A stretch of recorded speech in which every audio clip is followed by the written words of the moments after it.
Numerous experiments which were performed on human test subjects in the United States are considered unethical because they were illegally performed or they were performed without the knowledge, consent, or informed consent of the test subjects. Such tests were performed throughout American history, but most of them were performed during the 20th century. The experiments included the exposure of humans to many chemical and biological weapons, including infections with deadly or debilitating diseases, human radiation experiments, injections of toxic and radioactive chemicals, surgical experiments, interrogation and torture experiments, tests which involved mind-altering substances, and a wide variety of other experiments. Many of these tests were performed on children, the sick, and mentally disabled individuals, often under the guise of medical treatment. In many of the studies, a large portion of the subjects were poor, racial minorities, or prisoners. Many of these experiments violated U.S. law. Some others were sponsored by government agencies or rogue elements thereof, including the Centers for Disease Control, the United States military, and the Central Intelligence Agency, or they were sponsored by private corporations which were involved in military activities. The human research programs were usually highly secretive and performed without the knowledge or authorization of Congress, and in many cases information about them was not released until many years after the studies had been performed. The ethical, professional, and legal implications of this in the United States medical and scientific community were quite significant, and led to many institutions and policies that attempted to ensure that future human subject research in the United States would be ethical and legal. Public outrage in the late 20th century over the discovery of government experiments on human subjects led to numerous congressional investigations and hearings, including the Church Committee and Rockefeller Commission, both of 1975, and the 1994 Advisory Committee on Human Radiation Experiments, among others. Surgical experiments throughout the 1840s. J. Marion Sims, who is often referred to as the father of gynecology, performed surgical experiments on enslaved African women, without anesthesia. The women, one of whom was operated on 30 times, eventually died from infections resulting from the experiments. However, the period during which Sims operated on female slaves, between 1845 and 1849, was one during which the new practice of anesthesia was not universally accepted as safe and effective. In order to test one of his theories about the causes of trismus in infants, Sims performed experiments where he used a shoemaker's awl to move around the skull bones of the babies of enslaved women. It has been claimed that he addicted the women in his surgical experiments to morphine, only providing the drugs after surgery was already complete, in order to make them more compliant. A contrary view is presented by the gynecologic surgeon and anthropologist L. L. Wall. Sims' use of postoperative opium appears to have been well supported by the therapeutic practices of his day, and the regimen that he used was enthusiastically supported by many contemporary surgeons. In 1874, Mary Rafferty, an Irish servant woman, came to Dr. Roberts Bartholow of the Good Samaritan Hospital in Cincinnati, Ohio for treatment of a lesion on her head. The lesion was diagnosed as a cancerous ulcer and surgical treatments were attempted. Dr. Bartholow saw Rafferty's condition as terminal but felt there was a research opportunity. He inserted electrode needles into her exposed brain matter to gauge her responses. This was done with no intention of treating her. Although Rafferty came out of the coma caused by the experiment 3 days later, she died from a massive seizure the following day. Bartholow described his experiment as follows. When the needle entered the brain substance, she complained of acute pain in the neck. In order to develop more decided reactions, the strength of the current was increased, her countenance exhibited great distress, and she began to cry. Very soon, the left hand was extended as if in the act of taking hold of some object in front of her. The arm presently was agitated with clonic spasm. Her eyes became fixed, with pupils widely dilated. Lips were blue, and she frothed at the mouth. Her breathing became stertorous. She lost consciousness and was violently convulsed on the left side. The convulsion lasted 5 minutes and was succeeded by a coma. She returned to consciousness in 20 minutes from the beginning of the attack, and complained of some weakness and vertigo. In the subsequent autopsy, Bartholo noted that some brain damage had occurred due to the electrodes, but that she had died due to the cancer. Bartholo was criticized by fellow physicians, and the American Medical Association formally condemned his experiments as he had caused direct harm to the patient, not in an attempt to treat her but solely to gain knowledge. Additional issues were raised with the consent obtained. Although she gave cheerful assent to the procedure, she was described as feeble-minded, which may have been in part due to effects of the tumor on her brain and likely did not fully understand. Bartholo apologized for his actions and expressed regret that some knowledge had been gained at the expense of some injury to the patient. In 1896, Dr. Arthur Wentworth performed spinal taps on 29 young children, without the knowledge or consent of their parents, at Children's Hospital Boston, now Boston Children's Hospital in Boston, Massachusetts, to discover whether doing so would be harmful. From 1913 to 1951, Dr. Leo Stanley, chief surgeon at the San Quentin prison, performed a wide variety of experiments on hundreds of prisoners at San Quentin. Many of the experiments involved testicular implants, where Stanley would take the testicles out of executed prisoners and surgically implant them into living prisoners. In other experiments, he attempted to implant the testicles of rams, goats, and boars into living prisoners. Stanley also performed various eugenics experiments and forced sterilizations on San Quentin prisoners. Stanley believed that his experiments would rejuvenate old men, control crime, which he believed had biological causes, and prevent the unfit from reproducing. Pathogens, disease and biological warfare agents.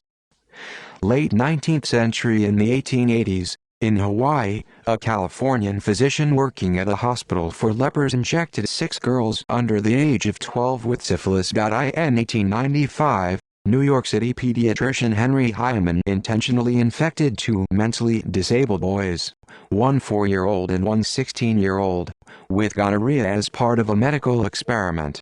A review of the medical literature of the late 19th and early 20th centuries found more than 40 reports of experimental infections with gonorrheal culture, including some where gonorrheal organisms were applied to the eyes of sick children. U.S. Army doctors in the Philippines infected 5 prisoners with bubonic plague and induced beriberi in 29 prisoners. 4 of the test subjects died as a result. In 1906, Professor Richard P. Strong of Harvard University intentionally infected 24 Filipino prisoners with cholera, which had somehow become contaminated with bubonic plague. He did this without the consent of the patients, and without informing them of what he was doing. All of the subjects became sick and 13 died. Early 20th century. In 1908, 3 Philadelphia researchers infected dozens of children with tuberculin at St. Vincent Orphanage in Philadelphia, Pennsylvania, causing permanent blindness in some of the children and painful lesions and inflammation of the eyes in many of the others. In the study, they refer to the children as material used. In 1909, Frank Frazier Knowles published a study in the Journal of the American Medical Association describing how he had deliberately infected 2 children in an orphanage with molluscum contagiosum, a virus that causes wart-like growths but usually disappears entirely after an outbreak in the orphanage, in order to study the disease. In 1911, Dr. Hideo Noguchi of the Rockefeller Institute for Medical Research in Manhattan, New York City injected 146 hospital patients, some of whom were children, with a syphilis extract. He was later sued by the parents of some of the child subjects, who allegedly contracted syphilis as a result of his experiments. The Tuskegee syphilis experiment. Tuskegee study of untreated syphilis in the Negro male was a clinical study conducted between 1932 and 1972 in Tuskegee, Alabama, by the U.S. Public Health Service. In the experiment, 399 impoverished black males who had syphilis were offered treatment by the researchers, who did not tell the test subjects that they had syphilis and did not give them treatment for the disease, but rather just studied them to chart the progress of the disease. By 1947, penicillin became available as treatment, but those running the study prevented study participants from receiving treatment elsewhere, lying to them about their true condition, so that they could observe the effects of syphilis on the human body. By the end of the study in 1972, only 74 of the test subjects were alive. 28 of the original 399 men had died of syphilis, 100 were dead of related complications, 40 of their wives had been infected, and 19 of their children were born with congenital syphilis. The study was not shut down until 1972, when its existence was leaked to the press, forcing the researchers to stop in the face of a public outcry. 1940s. In 1941, at the University of Michigan, virologist Thomas Francis, Jonah Salk and other researchers deliberately infected patients at several Michigan mental institutions with the influenza virus by spraying the virus into their nasal passages. Francis Peyton Ruous, based at the Rockefeller Institute and editor of the Journal of Experimental Medicine, wrote the following to Francis regarding the experiments. "It may save you much trouble if you publish your paper elsewhere than in the Journal of Experimental Medicine. The journal is under constant scrutiny by the anti-vivisectionists who would not hesitate to play up the fact that you use for your tests human beings of a state institution. That the tests were wholly justified goes without saying." Ruous closely monitored the articles he published since the 1930s, when revival of the anti-vivisectionist movement raised pressure against certain human experimentation. In 1941, Dr. William C. Black inoculated a 12-month-old baby with herpes who was offered as a volunteer. He submitted his research to the Journal of Experimental Medicine, which rejected the findings due to the ethically questionable research methods used in the study. Ruous called the experiment an abuse of power, an infringement of the rights of an individual, and not excusable because the illness which followed had implications for science.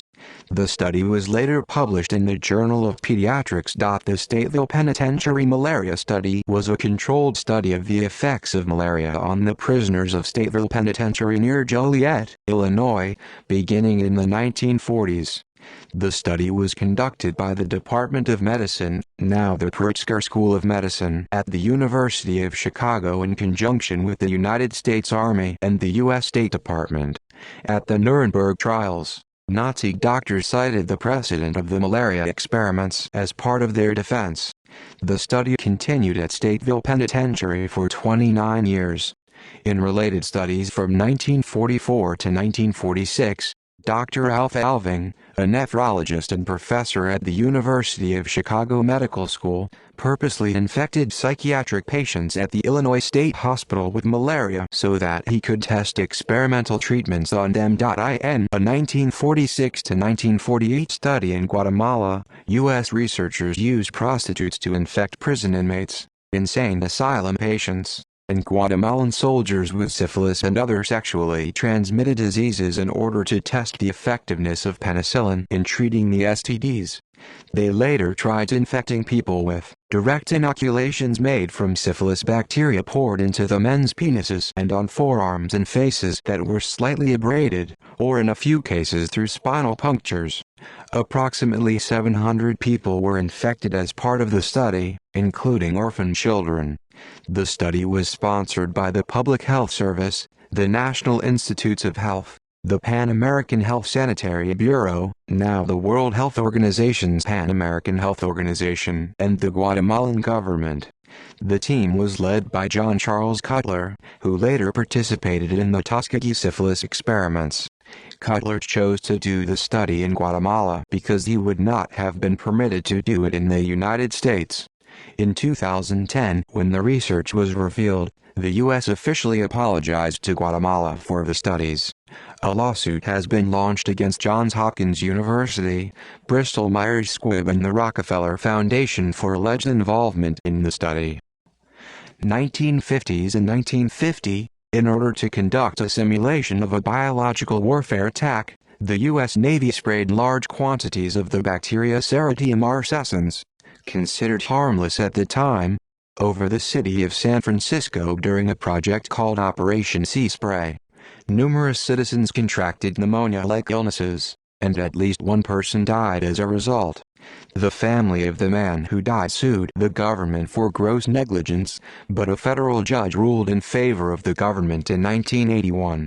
Serratia tests were continued until at least 1969. Also in 1950, Dr. Joseph Stokes of the University of Pennsylvania deliberately infected 200 female prisoners with viral hepatitis. From the 1950s to 1972, mentally disabled children at the Willowbrook State School in Staten Island, New York were intentionally infected with viral hepatitis, for research whose purpose was to help discover a vaccine. From 1963 to 1966, Saul Krugman of New York University promised the parents of mentally disabled children that their children would be enrolled into Willowbrook in exchange for signing a consent form for procedures that he claimed were vaccinations. In reality, the procedures involved deliberately infecting children with viral hepatitis by feeding them an extract made from the feces of patients infected with the disease. In 1952, Chester M. Southam, a Sloan Kettering Institute researcher, injected live cancer cells, known as HeLa cells, into prisoners at the Ohio State Penitentiary and cancer patients. Also at Sloan Kettering, 300 healthy women were injected with live cancer cells without being told. The doctors stated that they knew at the time that it might cause cancer. In 1953, Dr. Frank Olson and several other colleagues were unknowingly dosed with LSD as part of a CIA experiment. Olson died 9 days later after falling to his death from a hotel window under suspicious circumstances. The San Francisco Chronicle, December 17, 1979, p. 5 reported a claim by the Church of Scientology that the CIA conducted an open-air biological warfare experiment in 1955 near Tampa, Florida and elsewhere in Florida with whooping cough bacteria. It was alleged that the experiment tripled the whooping cough infections in Florida to over 1,000 cases and caused whooping cough deaths in the state to increase from 1 to 12 over the previous year. This claim has been cited in a number of later sources, although these added no further supporting evidence. During the 1950s, the United States conducted a series of field tests using entomological weapons, EW. Operation Big Itch, in 1954, was designed to test munitions loaded with uninfected fleas, Xenopsilochiopus. In May 1955, over 300,000 uninfected mosquitoes, Aedes aegypti, were dropped over parts of the U.S. state of Georgia to determine if the airdrop mosquitoes could survive to take meals from humans. The mosquito tests were known as Operation Big Buzz. The U.S. engaged in at least 2 other EW testing programs, Operation Dropkick and Operation Mayday. 1960s and 1963, 22 elderly patients at the Jewish Chronic Disease Hospital in Brooklyn, New York City were injected with live cancer cells by Chester M. Southam, who in 1952 had done the same to prisoners at the Ohio State Prison, in order to discover the secret of how healthy bodies fight the invasion of malignant cells. The administration of the hospital attempted to cover the study up, but the New York Medical Licensing Board ultimately placed Southam on probation for 1 year. 2 years later, the American Cancer Society elected him as their vice president. From 1963 to 1969, as part of Project Shipboard Hazard and Defense (SHAD), the U.S. Army performed tests which involved spraying several U.S. ships with various biological and chemical warfare agents, while thousands of U.S. military personnel were aboard the ships. The personnel were not notified of the tests, and were not given any protective clothing. Chemicals tested on the U.S. military personnel included the nerve gases VX and sarin, toxic chemicals such as zinc cadmium sulfide and sulfur dioxide, and a variety of biological agents. In 1966, The U.S. Army released Bacillus colbigii into the tunnels of the New York City subway system, as part of a field experiment called a study of the vulnerability of subway passengers in New York City to covert attack with biological agents. The Chicago subway system was also subject to a similar experiment by the Army. Human radiation experiments. Researchers in the United States have performed thousands of human radiation experiments to determine the effects of atomic radiation and radioactive contamination on the human body, generally on people who were poor, sick, or powerless. Most of these tests were performed, funded, or supervised by the United States military, Atomic Energy Commission, or various other U.S. federal government agencies. The experiments included a wide array of studies, involving things like feeding radioactive food to mentally disabled children or conscientious objectors, inserting radium rods into the noses of school children, deliberately releasing radioactive chemicals over U.S. and Canadian cities, measuring the health effects of radioactive fallout from nuclear bomb tests, injecting pregnant women and babies with radioactive chemicals, and irradiating the testicles of prison inmates, amongst other things. Much information about these programs was classified and kept secret. In 1986, the United States House Committee on Energy and Commerce released a report entitled American Nuclear Guinea Pigs: 3 Decades of Radiation Experiments on U.S. Citizens. In the 1990s, Eileen Wells-Ohm's reports on radiation testing for the Albuquerque Tribune prompted the creation of the Advisory Committee on Human Radiation Experiments by executive order of President Bill Clinton in order to monitor government tests. It published results in 1995. Wilson later wrote a book called The Plutonium Files. Radioactive iodine experiments. In a 1949 operation called the Green Run, the U.S. Atomic Energy Commission (AEC) released iodine-131 and xenon-133 into the atmosphere near the Hanford site in Washington, which contaminated a 500,000-acre (2,000 km2) area containing 3 small towns. In 1953, the AEC ran several studies at the University of Iowa on the health effects of radioactive iodine in newborns and pregnant women. In one study, researchers gave pregnant women between 100 to 200 microcuries, 3.7 to 7.4 mbq of iodine-131, in order to study the women's aborted embryos in an attempt to discover at what stage, and to what extent, radioactive iodine crosses the placental barrier. In another study, they gave 25 newborn babies, who were under 36 hours old and weighed from 5.5 to 8.5 pounds, 2.5 to 3.9 kilograms iodine-131, either by oral administration or through an injection, so that they could measure the amount of iodine in their thyroid glands, as iodine would go to that gland. In another AC study, researchers at the University of Nebraska College of Medicine fed iodine-131 to 28 healthy infants through a gastric tube to test the concentration of iodine in the infant's thyroid glands. In 1953, the AEC sponsored a study to discover if radioactive iodine affected premature babies differently from full-term babies. In the experiment, researchers from Harbor Hospital in Detroit orally administered iodine-131 to 65 premature and full-term infants who weighed from 2.1 to 5.5 pounds, 0.95 to 2.49 kilograms. In Alaska, starting in August 1955, the AEC selected a total of 102 Eskimo natives and Athapascan Indians who would be used to study the effects of radioactive iodine on thyroid tissue, particularly in cold environments. Over a 2-year span, the test subjects were given doses of I-131 and samples of saliva, urine, blood, and thyroid tissue were collected from them.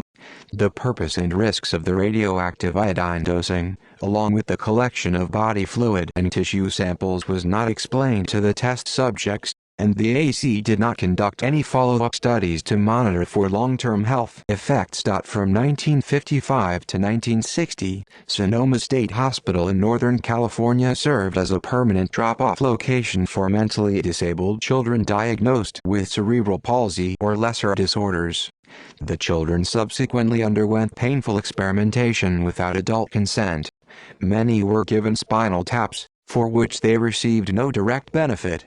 Reporters of 60 Minutes learned that in these 5 years, the brain of every child with cerebral palsy who died at Sonoma State was removed and studied without parental consent. In an experiment in the 1960s, over 100 Alaskan citizens were continually exposed to radioactive iodine. In 1962, the Hanford site again released I-131, stationing test subjects along its path to record its effect on them.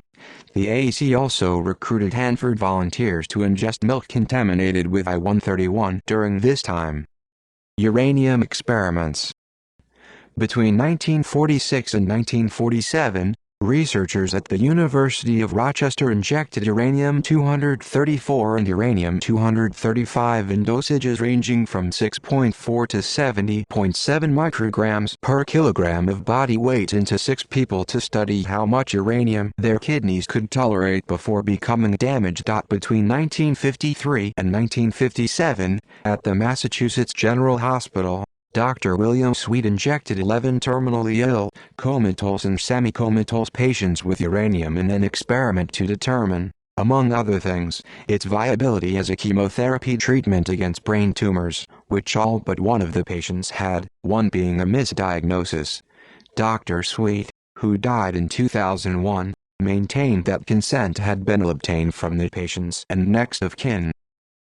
Plutonium experiments from April 10, 1945 to July 18, 1947, 18 people were injected with plutonium as part of the Manhattan Project. Doses administered ranged from 95 to 5,900 nanocuries. Albert Stevens, a man misdiagnosed with stomach cancer, received treatment for his cancer at the UC San Francisco Medical Center in 1945. Dr. Joseph Gilbert Hamilton, a Manhattan Project doctor in charge of the human experiments in California, had Stevens injected with Pu-238 and Pu-239 without informed consent. Stevens never had cancer. A surgery to remove cancerous cells was highly successful in removing the benign tumor, and he lived for another 20 years with the injected plutonium. Since Stevens received the highly radioactive Pu-238, his accumulated dose over his remaining life was higher than anyone has ever received. 64 SV, 6,400 rem. Neither Albert Stevens nor any of his relatives were told that he never had cancer. They were led to believe that the experimental treatment had worked. His cremated remains were surreptitiously acquired by Argonne National Laboratory Center for Human Radiobiology in 1975 without the consent of surviving relatives. Some of the ashes were transferred to the National Human Radiobiology Tissue Repository at Washington State University, which keeps the remains of people who died with radioisotopes in their body. 3 patients at Billings Hospital at the University of Chicago were injected with plutonium. In 1946, 6 employees of a Chicago metallurgical lab were given water that was contaminated with plutonium-239 so that researchers could study how plutonium is absorbed into the digestive tract. An 18-year-old woman at an upstate New York hospital, expecting to be treated for a pituitary gland disorder, was injected with plutonium. Experiments involving other radioactive materials. Immediately after World War II, researchers at Vanderbilt University gave 829 pregnant mothers in Tennessee what they were told were vitamin drinks that would improve the health of their babies. The mixtures contained radioactive iron, and the researchers were determining how fast the radioisotope crossed into the placenta. At least 3 children are known to have died from the experiments, from cancers and leukemia. 4 of the women's babies died from cancers as a result of the experiments, and the women experienced rashes, bruises, anemia, hair tooth loss, and cancer. From 1946 to 1953, at the Walter E. Fernald State School in Massachusetts, in an experiment sponsored by the U.S. Atomic Energy Commission and the Quaker Oats Corporation, 73 mentally disabled children were fed oatmeal containing radioactive calcium and other radioisotopes, In order to track how nutrients were digested, the children were not told that they were being fed radioactive chemicals. They were told by hospital staff and researchers that they were joining a science club. The University of California Hospital in San Francisco exposed 29 patients, some with rheumatoid arthritis, to total body irradiation, 100-300 rad dose, to obtain data for the military. In the 1950s, researchers at the Medical College of Virginia performed experiments on severe burn victims, most of them poor and black, without their knowledge or consent, with funding from the Army and in collaboration with the AC. In the experiments, the subjects were exposed to additional burning, experimental antibiotic treatment, and injections of radioactive isotopes. The amount of radioactive phosphorus-32 injected into some of the patients, 500 microcuries, 19 mbq, was 50 times the acceptable dose for a healthy individual. For people with severe burns, this likely led to significantly increased death rates. Between 1948 and 1954, funded by the federal government, researchers at the Johns Hopkins Hospital inserted radium rods into the noses of 582 Baltimore, Maryland schoolchildren as an alternative to adenoidectomy. Similar experiments were performed on over 7,000 U.S. Army and Navy personnel during World War II. Nasal radium irradiation became a standard medical treatment and was used in over 2.5 million Americans. In another study at the Walter E. Fernald State School, in 1956, researchers gave mentally disabled children radioactive calcium orally and intravenously. They also injected radioactive chemicals into malnourished babies and then collected cerebrospinal fluid for analysis from their brains and spines. In 1961 and 1962, 10 Utah State prison inmates had blood samples taken which were mixed with radioactive chemicals and re-injected back into their bodies. The U.S. Atomic Energy Commission funded the Massachusetts Institute of Technology to administer radium-224 and thorium-234 to 20 people between 1961 and 1965. Many were chosen from the Age Center of New England and had volunteered for research projects on aging. Doses were 0.22.4 microcuries, 7.488.8 kbq for radium and 1.2120 microcuries, 4,440 kbq for thorium. In a 1967 study that was published in the Journal of Clinical Investigation, pregnant women were injected with radioactive cortisol to see if it would cross the placental barrier and affect the fetuses. Fallout research. In 1957, atmospheric nuclear explosions in Nevada, which were part of Operation Plum Bob, were later determined to have released enough radiation to have caused from 11,000 to 212,000 excess cases of thyroid cancer among U.S. citizens who were exposed to fallout from the explosions, leading to between 1,100 and 21,000 deaths. Early in the Cold War, in studies known as Project Gabriel and Project Sunshine, researchers in the United States, the United Kingdom, and Australia tried to determine how much nuclear fallout would be required to make the Earth uninhabitable. They realized that atmospheric nuclear testing had provided them an opportunity to investigate this. Such tests had dispersed radioactive contamination worldwide, and examination of human bodies could reveal how readily it was taken up and hence how much damage it caused. Of particular interest was strontium-90 in the bones. Infants were the primary focus, as they would have had a full opportunity to absorb the new contaminants. As a result of this conclusion, researchers began a program to collect human bodies and bones from all over the world, with a particular focus on infants. The bones were cremated and the ashes analyzed for radioisotopes. This project was kept secret primarily because it would be a public relations disaster.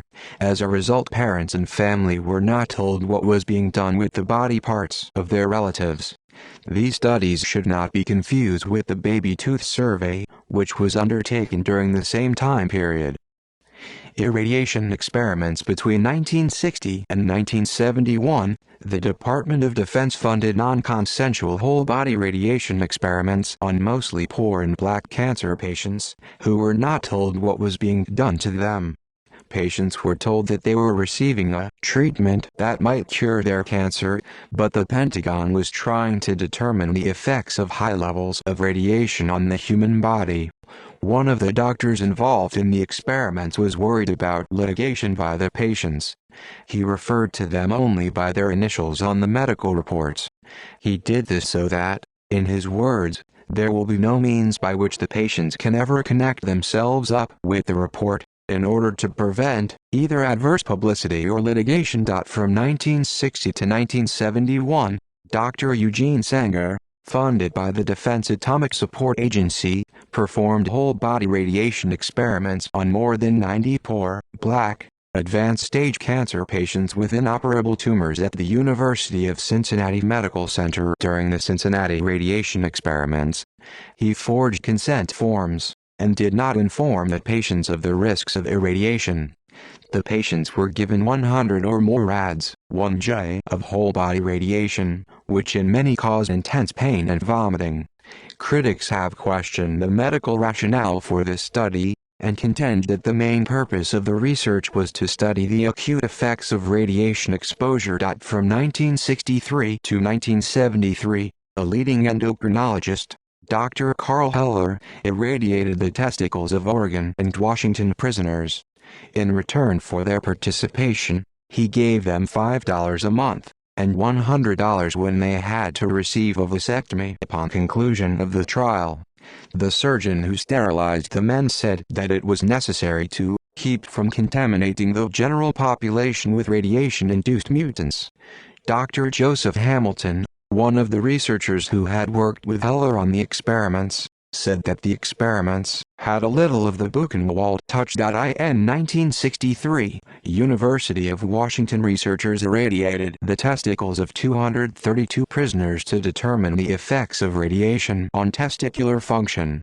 When these inmates later left prison and had children, at least 4 of them had offspring born with birth defects.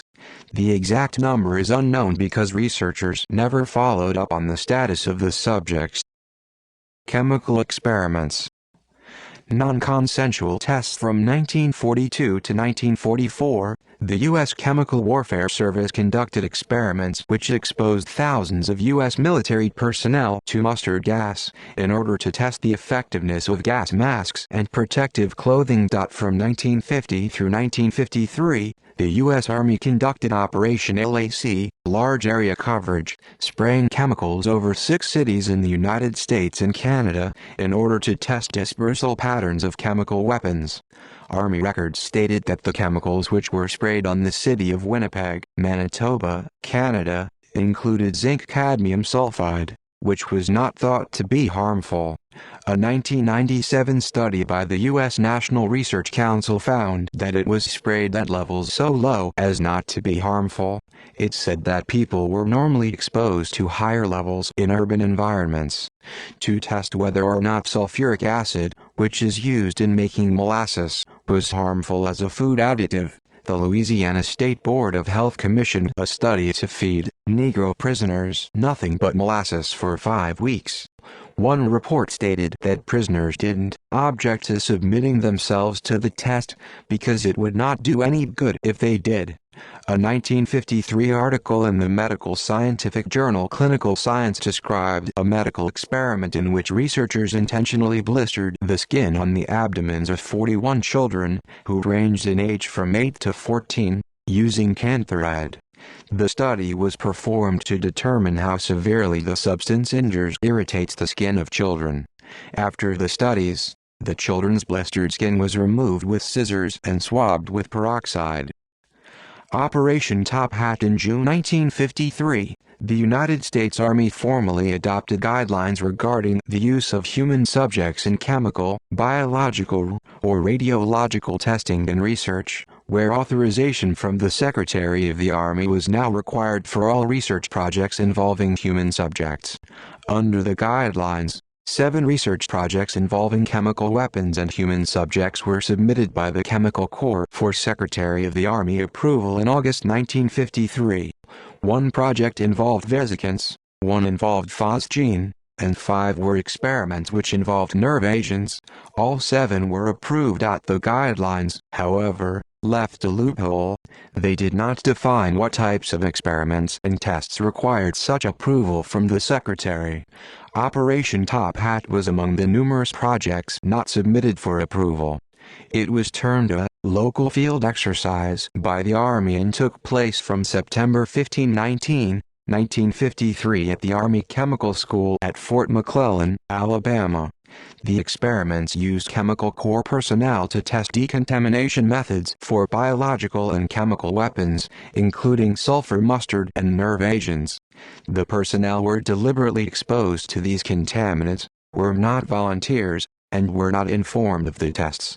In a 1975 Pentagon Inspector General's report, the military maintained that Operation Top Hat was not subject to the guidelines requiring approval because it was a line-of-duty exercise in the Chemical Corps. Holmesburg Program. From approximately 1951 to 1974, the Holmesburg Prison in Pennsylvania was the site of extensive dermatological research operations, using prisoners as subjects.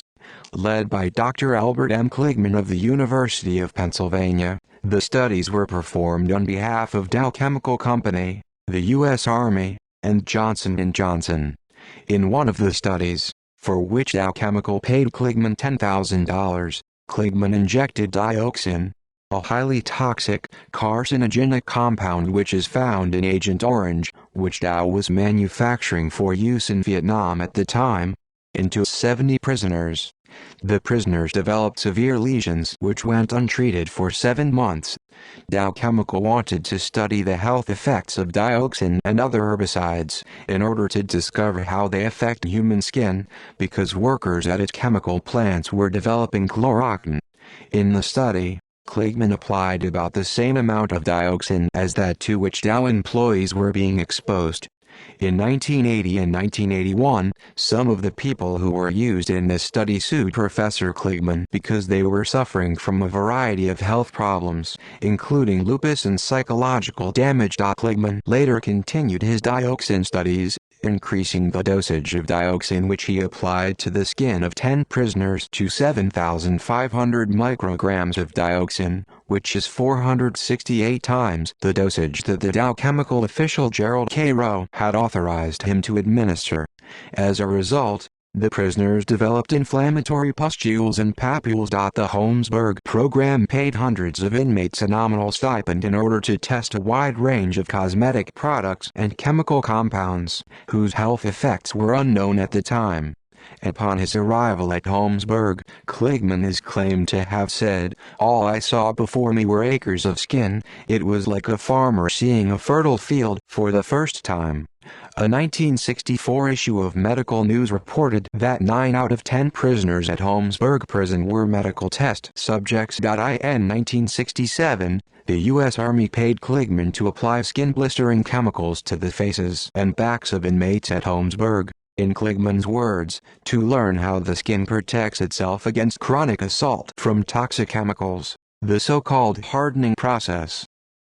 Psychological and torture experiments. U.S. government research. The United States government funded and performed numerous psychological experiments, especially during the Cold War era. Many of these experiments were performed to help develop more effective torture and interrogation techniques for the U.S. military and intelligence agencies, and to develop techniques for Americans to resist torture at the hands of enemy nations and organizations. Truth serum and studies running from 1947 to 1953, which were known as Project Shatter, the U.S. Navy began identifying and testing truth serums, which they hoped could be used during interrogations of Soviet spies. Some of the chemicals tested on human subjects included mescaline and the anticholinergic drug scopolamine. Shortly thereafter, in 1950, the CIA initiated Project Bluebird, later renamed Project Artichoke, whose stated purpose was to develop the means to control individuals through special interrogation techniques (WAS) to prevent the extraction of information from CIA agents, and offensive uses of unconventional techniques, such as hypnosis and drugs. The purpose of the project was outlined in a memo dated January 1952 that stated, "Can we get control of an individual to the point where he will do our bidding against his will and even against fundamental laws of nature, such as self-preservation?" The project studied the use of hypnosis, forced morphine addiction and subsequent forced withdrawal, and the use of other chemicals, among other methods, to produce amnesia and other vulnerable states in subjects. In order to perfect techniques for the abstraction of information from individuals, whether willing or not, Project Bluebird researchers experimented with a wide variety of psychoactive substances, including LSD, heroin, marijuana, cocaine, PCP, mescaline, and ether. Project Bluebird researchers dosed over 7,000 U.S. military personnel with LSD, without their knowledge or consent, at the Edgewood Arsenal in Maryland. Years after these experiments, more than 1,000 of these soldiers suffered from several illnesses, including depression and epilepsy. Many of them tried to commit suicide. Drug deaths in 1952, professional tennis player Harold Blower died when he was injected with a fatal dose of a mescaline derivative at the New York State Psychiatric Institute of Columbia University by Dr. James McKean Cattell. The United States Department of Defense, which sponsored the injection, worked in collusion with the Department of Justice and the New York State Attorney General to conceal evidence of its involvement in the experiment for 23 years. Cattell claimed that he did not know what the Army had ordered him to inject into Blower, saying, "We didn't know whether it was dog piss or what we were giving him." On November 19, 1953, Dr. Frank Olson was given a dosage of LSD without his knowledge or consent. After falling from the hotel window 9 days later, he died under suspicious circumstances. Until the Project MKUltra revelations, the cause of Dr. Olson's death was covered up for 22 years. MKUltra in 1953, the CIA placed several of its interrogation and mind control programs under the direction of a single program, known by the code name MKUltra, after CIA Director Allen Dulles complained about not having enough human guinea pigs to try these extraordinary techniques. The MKUltra project was under the direct command of Dr. Sidney Gottlieb of the Technical Services Division. The project received over $25 million, and involved hundreds of experiments on human subjects at 80 different institutions. In a memo describing the purpose of one MKUltra program subprogram, Richard Helms said, "We intend to investigate the development of a chemical material which causes a reversible, non-toxic apparent mental state, the specific nature of which can be reasonably well predicted for each individual. This material could potentially aid in discrediting individuals, eliciting information, and implanting suggestions and other forms of mental control." In 1954, the CIA's Project QKHILLTOP was created to study Chinese brainwashing techniques, and to develop effective methods of interrogation. Most of the early studies are believed to have been performed by the Cornell University Medical School's Human Ecology Study programs, under the direction of Dr. Harold Wolff.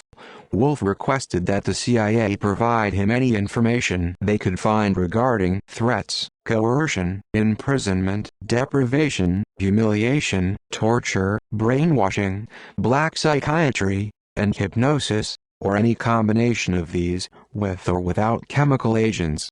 According to Wolff, the research team would then assemble, collate, analyze and assimilate this information, and will then undertake experimental investigations designed to develop new techniques of offensive defensive intelligence use, potentially useful secret drugs, and various brain-damaging procedures will be similarly tested in order to ascertain the fundamental effect upon human brain function and upon the subject's mood, where any of the studies involve potential harm of the subject. We expect the agency to make available suitable subjects and a proper place for the performance of the necessary experiments.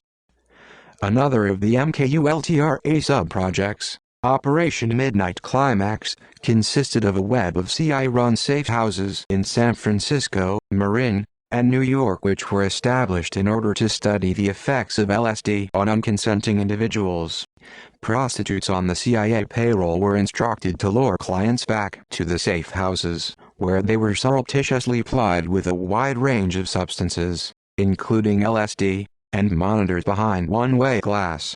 Several significant operational techniques were developed in this theater, including extensive research into sexual blackmail, surveillance technology, and the possible use of mind-altering drugs in field operations. In 1957, with funding from the CIA front organization, Donald Ewan Cameron of the Allen Memorial Institute in Montreal, Quebec, Canada began MKULTRA Sub-Project 68.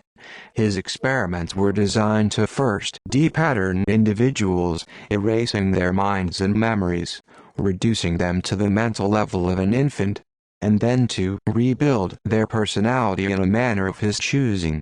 To achieve this, Cameron placed patients under his care into drug-induced comas for up to 88 days, and applied numerous high-voltage electric shocks to them over the course of weeks or months, often administering up to 360 shocks per person. He would then perform what he called psychic driving experiments on the subjects, where he would repetitively play recorded statements, such as, "You are a good wife and mother and people enjoy your company," through speakers he had implanted into blacked-out football helmets that he bound to the heads of the test subjects, for sensory deprivation purposes. The patients could do nothing but listen to these messages, played for 16-20 hours a day, for weeks at a time. In one case, Cameron forced a person to listen to a message non-stop for 101 days. Using CIA funding, Cameron converted the horse stables behind Allen Memorial into an elaborate isolation and sensory deprivation chamber where he kept patients locked in for weeks at a time. Cameron also induced insulin comas in his subjects by giving them large injections of insulin, twice a day, for up to 2 months at a time.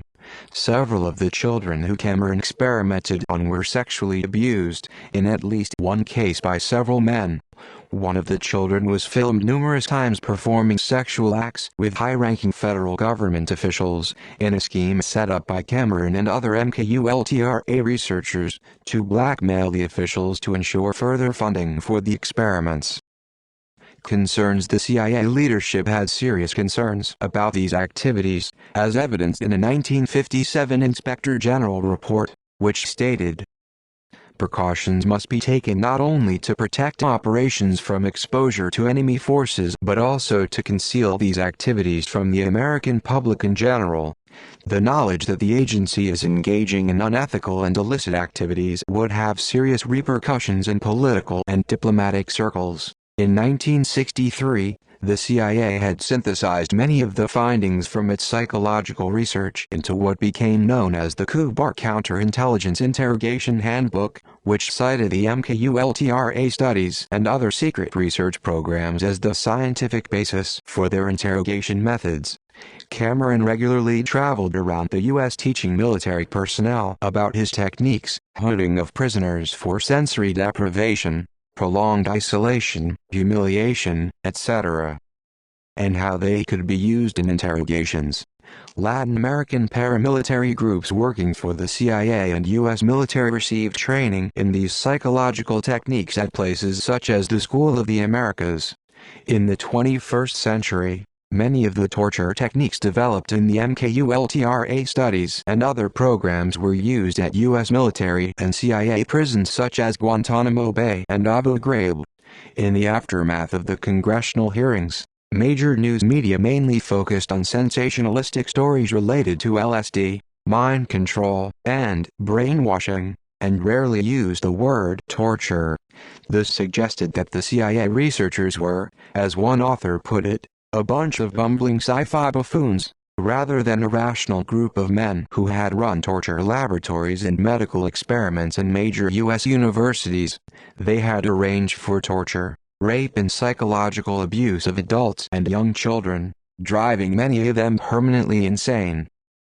Shutdown MKULTRA activities continued until 1973 when CIA Director Richard Helms, fearing that they would be exposed to the public, ordered the project terminated, and all of the files destroyed.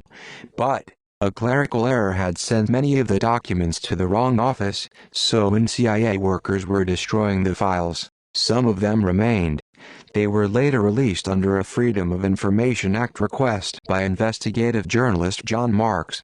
Many people in the American public were outraged when they learned of the experiments, and several congressional investigations took place, including the Church Committee and the Rockefeller Commission. On April 26, 1976, the Church Committee of the United States Senate issued a report, Final Report of the Select Committee to Study Governmental Operation with Respect to Intelligence Activities, in Book 1, Chapter 17, p. 389. This report states, LSD was one of the materials tested in the MKULTRA program. The final phase of LSD testing involved surreptitious administration to unwitting non-volunteer subjects in normal life settings by undercover officers of the Bureau of Narcotics acting for the CIA. A special procedure, designated MKDELTA, was established to govern the use of MKULTRA materials abroad. Such materials were used on a number of occasions. Because MKULTRA records were destroyed, it is impossible to reconstruct the operational use of MKULTRA materials by the CIA overseas. It has been determined that the use of these materials abroad began in 1953, and possibly as early as 1950. Drugs were used primarily as an aid to interrogations, but MKULTRA-MKDELTA materials were also used for harassment, discrediting, or disabling purposes. Experiments on patients with mental illness. Dr. Robert Heath of Tulane University performed experiments on 42 patients with schizophrenia and prisoners in the Louisiana State Penitentiary. The experiments were funded by the U.S. Army. In the studies, he dosed them with LSD and bulbocapnine, and implanted electrodes into the septal area of the brain to stimulate it and take electroencephalography, EEG readings. Various experiments were performed on people with schizophrenia who were stable. Other experiments were performed on people with their first episode of psychosis. They were given methylphenidate to see the effect on their minds. Torture experiments. From 1964 to 1968, the U.S. Army paid $386,486 to Professors Albert Kligman and Herbert W. Copeland to perform experiments with mind-altering drugs on 320 inmates of Holmesburg Prison. The goal of the study was to determine the minimum effective dose of each drug needed to disable 50% of any given population. Kligman and Copeland initially claimed that they were unaware of any long-term health effects the drugs could have on prisoners. However, documents later revealed that this was not the case. Medical professionals gathered and collected data on the CIA's use of torture techniques on detainees during the 21st century war on terror, in order to refine those techniques, and to provide legal cover for torture, as well as to help justify and shape future procedures and policies, according to a 2010 report by Physicians for Human Rights. The report stated that research and medical experimentation on detainees was used to measure the effects of large-volume waterboarding and adjust the procedure according to the results. As a result of the waterboarding experiments, doctors recommended adding saline to the water to prevent putting detainees in a coma or killing them through over-ingestion of large amounts of plain water. Sleep deprivation tests were performed on over a dozen prisoners, in 48, 96 and 180-hour increments. Doctors also collected data intended to help them judge the emotional and physical effects of the techniques so as to calibrate the level of pain experienced by detainees during interrogation and to determine if using certain types of techniques would increase a subject's susceptibility to severe pain. In 2010, the CIA denied the allegations, claiming they never performed any experiments. and saying, "The report is just wrong." However, the U.S. government never investigated the claims. Psychologists James Mitchell and Bruce Jessen ran a company that was paid $81 million by the CIA that, according to the Senate Intelligence Committee report on CIA torture, developed the enhanced interrogation techniques used.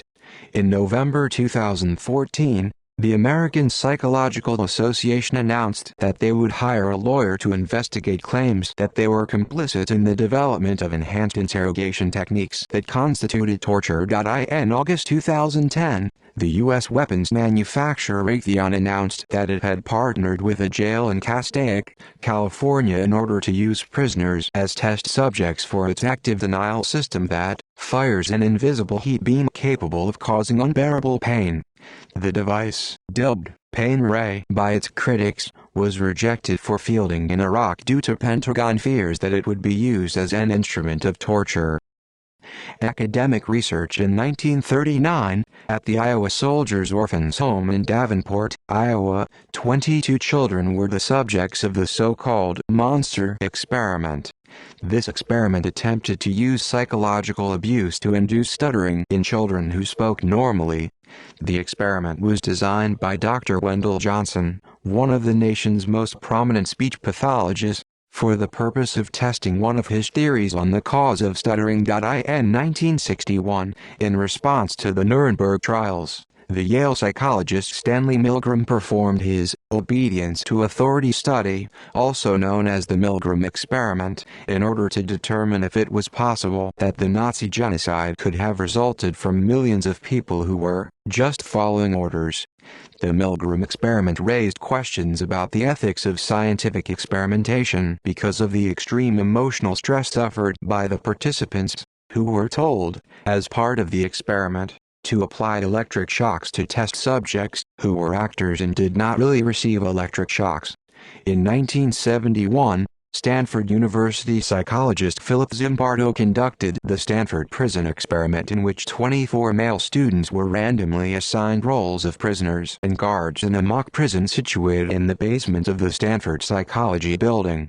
The participants adapted to their roles beyond Zimbardo's expectations, with prison guards exhibiting authoritarian status and psychologically abusing the prisoners who were passive in their acceptance of the abuse.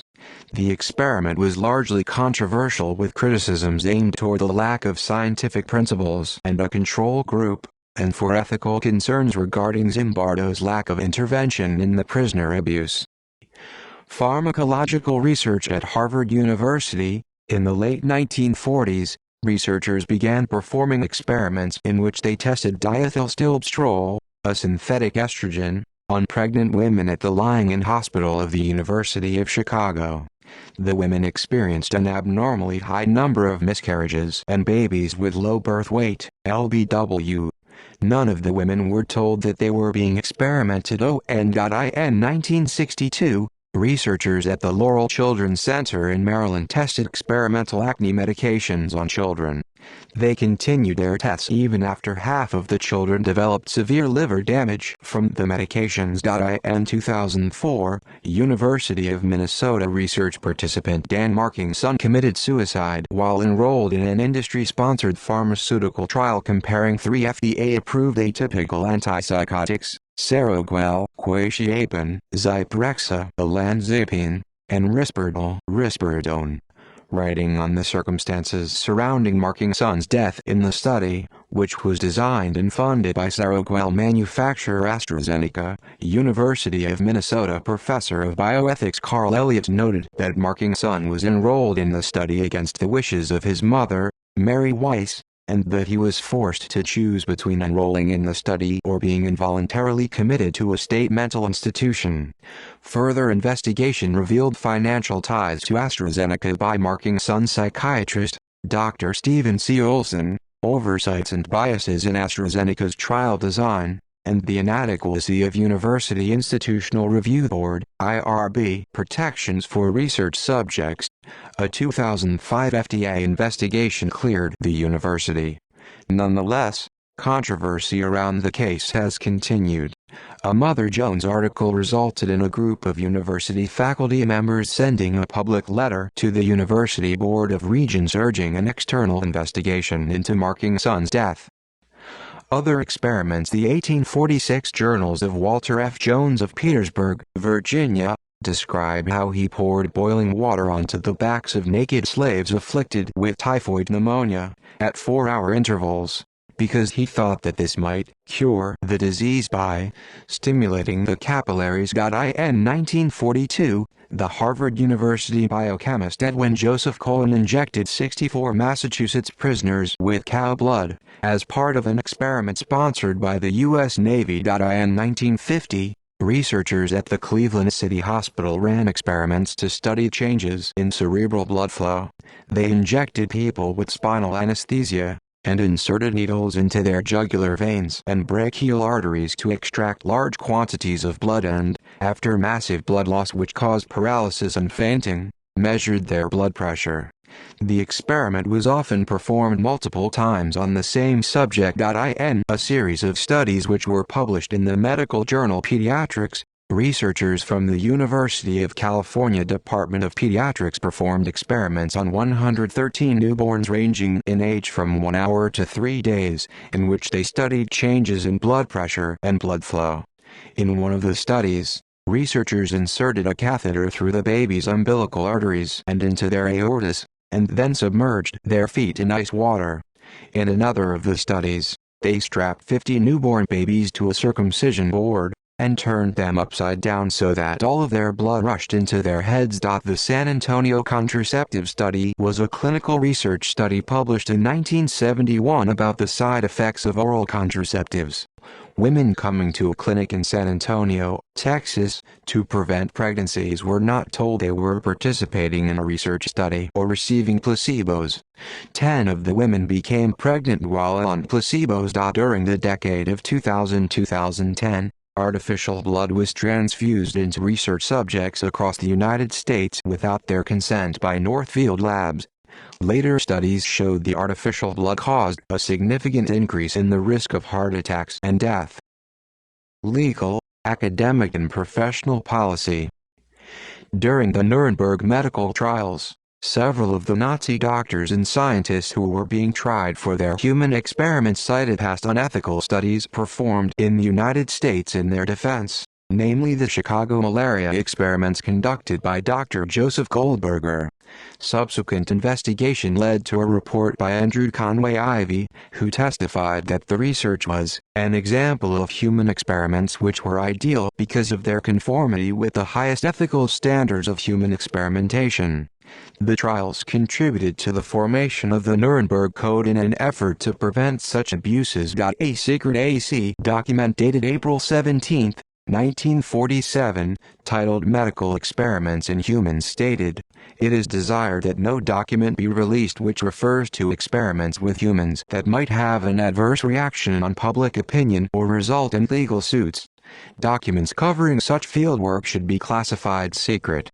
At the same time, the Public Health Service was instructed to tell citizens downwind from bomb tests that the increases in cancers were due to neurosis, and that women with radiation sickness, hair loss, and burned skin were suffering from housewife syndrome. In 1964, the World Medical Association passed the Declaration of Helsinki, a set of ethical principles for the medical community regarding human experimentation. In 1966, the United States National Institutes of Health (NIH) Office for Protection of Research Subjects (OPRR) was created. It issued its policies for the protection of human subjects, which recommended establishing independent review bodies to oversee experiments. These were later called institutional review boards. In 1969, Kentucky Court of Appeals Judge Samuel Steinfeld dissented in Strunk v. Strunk, 445 S.W.2d 145. He made the first judicial suggestion that the Nuremberg Code should be applied to American jurisprudence. In 1974, the National Research Act established the National Commission for the Protection of Human Subjects. It mandated that the Public Health Service come up with regulations to protect the rights of human research subjects. Project MKUltra was first brought to wide public attention in 1975 by the U.S. Congress, through investigations by the Church Committee, and by a presidential commission known as the Rockefeller Commission. In 1975, the Department of Health, Education and Welfare (DHEW) created regulations which included the recommendations laid out in the NIH's 1966 Policies for the Protection of Human Subjects. Title 45 of the Code of Federal Regulations, known as the Common Rule, requires the appointment and use of institutional review boards (IRBs) in experiments using human subjects. On April 18, 1979, prompted by an investigative journalist's public disclosure of the Tuskegee syphilis experiments, the United States Department of Health, Education, and Welfare, later renamed to Health and Human Services, released a report entitled Ethical Principles and Guidelines for the Protection of Human Subjects of Research, written by Dan Harms. It laid out many modern guidelines for ethical medical research. In 1987, the United States Supreme Court ruled in United States v. Stanley, 483 U.S. 669, that a U.S. serviceman who was given LSD without his consent, as part of military experiments, could not sue the U.S. Army for damages. Stanley was later awarded over $400,000 in 1996, 2 years after Congress passed a private claims bill in reaction to the case. Dissenting the original verdict in U.S. v. Stanley, Justice Sandra Day O'Connor stated, "No judicially crafted rule should insulate from liability the involuntary and unknowing human experimentation alleged to have occurred in this case. Indeed, as Justice Brennan observes, the United States played an instrumental role in the criminal prosecution of Nazi scientists who experimented with human subjects during the Second World War, and the standards that the Nuremberg military tribunals developed to judge the behavior of the defendants stated that the voluntary consent of the human subject is absolutely essential to satisfy moral, ethical, and legal concepts. If this principle is violated, the very least that society can do is to see that the victims are compensated, as best they can be, by the perpetrators." On January 15, 1994, President Bill Clinton formed the Advisory Committee on Human Radiation Experiments, ACHRE. This committee was created to investigate and report the use of human beings as test subjects in experiments involving the effects of ionizing radiation in federally funded research. The committee attempted to determine the causes of the experiments and reasons that the proper oversight did not exist. It made several recommendations to help prevent future occurrences of similar events. As of 2007, not a single U.S. government researcher had been prosecuted for human experimentation. The preponderance of the victims of U.S. government experiments have not received compensation or, in many cases, acknowledgement of what was done to them. See also: References, Citations, Bibliography, Further resources. General, Human Research Report, a monthly newsletter on protecting human subjects. Frankel, Mark S.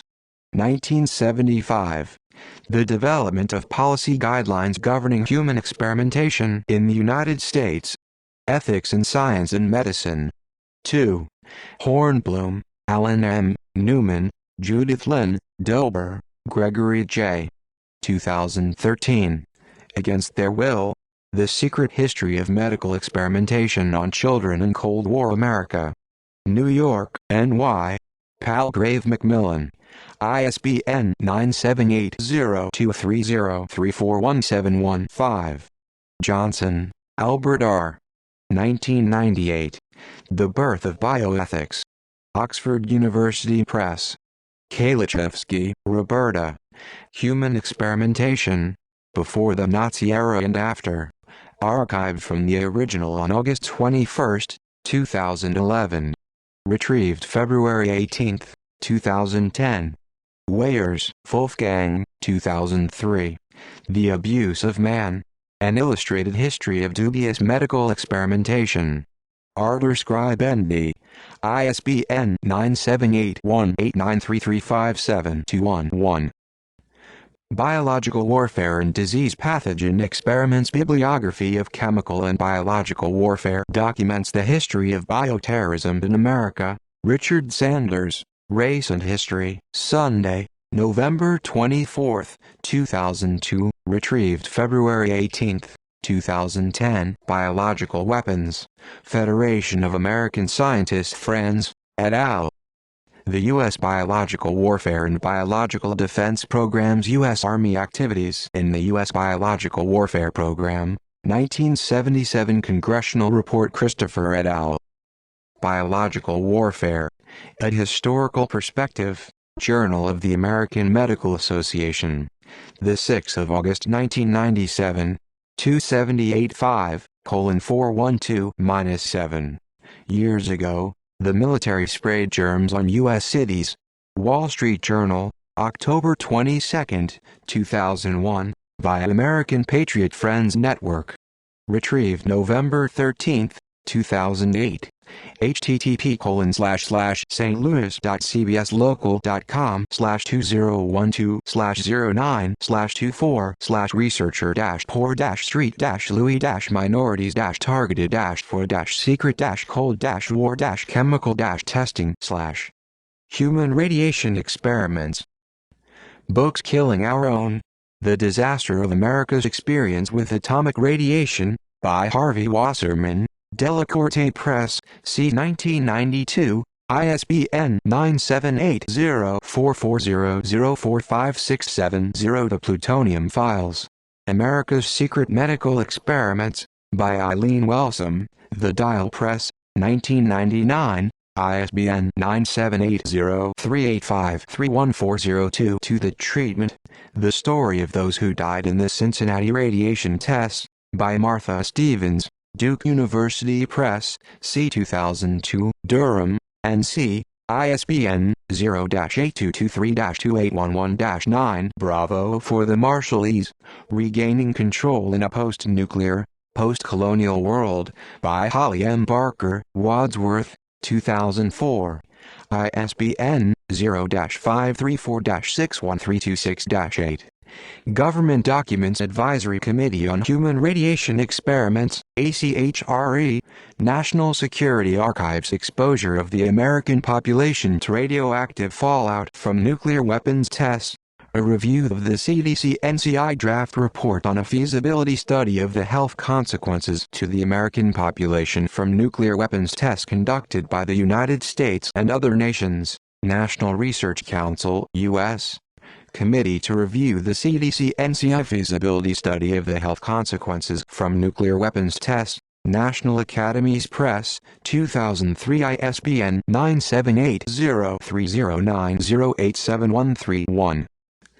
Journals. A Little Touch of Buchenwald. America's Secret Radiation Experiments, Reviews in American History, Volume 28, Number 4, December 2000, pages 601-606. Chairs Perspective on the Work of the Advisory Committee on Human Radiation Experiments, by Ruth Faden.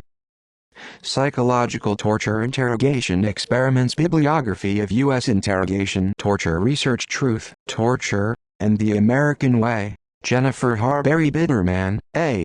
Social Psychological Needs and Involuntary Behavior as Illustrated by Compliance and Interrogation, Sociometry, Volume 23, Number 2, June, 1960, pages 120-147. The CIA.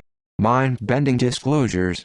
Time Magazine, Monday, August 15, 1977, retrieved February 18, 2010. Resources on Drug Experimentation and Related Mind Control Experiments by the U.S. Government. Kachadarian, Rafi, December 7, 2012. Operation Delirium, The New Yorker. Video. MKULTRA Victim Testimony. A. 1977. MKULTRA Congressional Hearings. MKULTRA Victim Testimony. B. 1977 MKULTRA Congressional Hearings MKULTRA Victim Testimony c. 1977 MKULTRA Congressional Hearings President Clinton apologizes for human radiation experiments Complete transcript of Clinton's apology for human radiation experiments Physicians for Human Rights accuses CIA of carrying out illegal human experimentation. Video report by Democracy Now! The Dark History of Medical Experimentation from the Nazis to Tuskegee to Puerto Rico. Video report by Democracy Now!